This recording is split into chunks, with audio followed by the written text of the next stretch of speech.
Perak HaMoicher Es HaPeiros Daf Tzadiches, sponsored L'ilui Nishmas Ephraim Ben Yonah.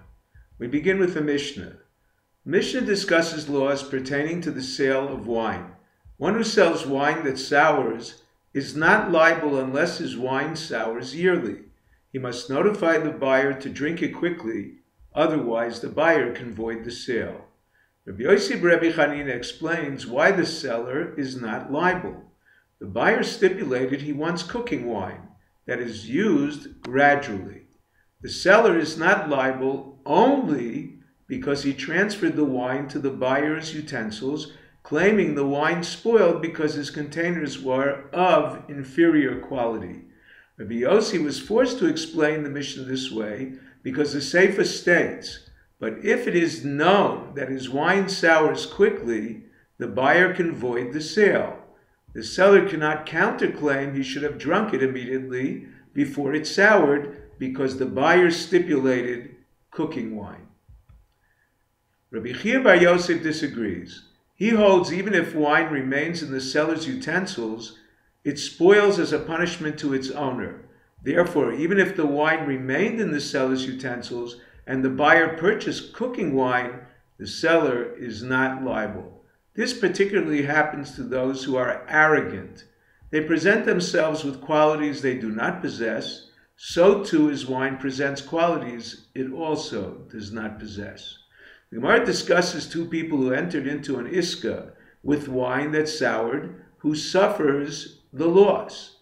As a rule, one provides capital and one manages the business, sharing the profits and losses.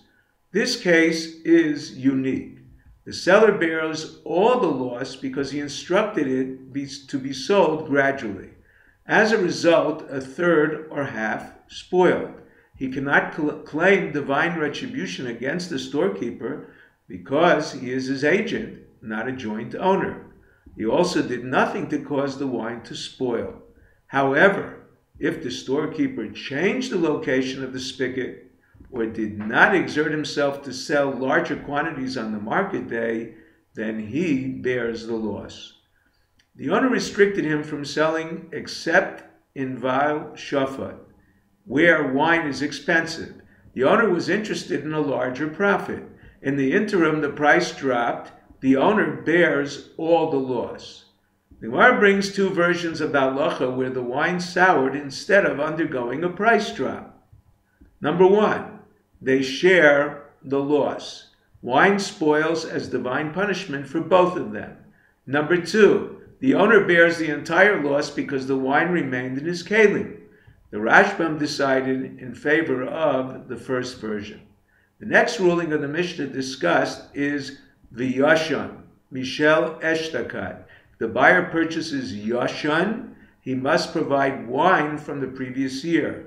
Miyushan is 3-year-old wine, not just beginning the third year, but must remain wine until Sukkot, the new harvest. Now we move on to a new Mishnah.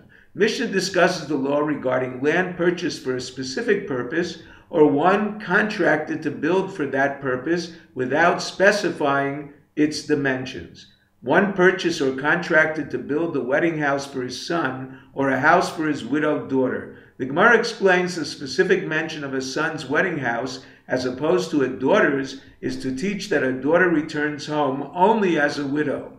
She does not live married in her father's house to avoid contact between her mother and her husband. Rabbi Akiva holds the dimensions are 4 by 6 amos. Rabbi Shmuel holds it must be larger. 4 by 6 is a barn. Traklin is a structure 10 by 10 amos used by government officials, including many windows and beautified with roses.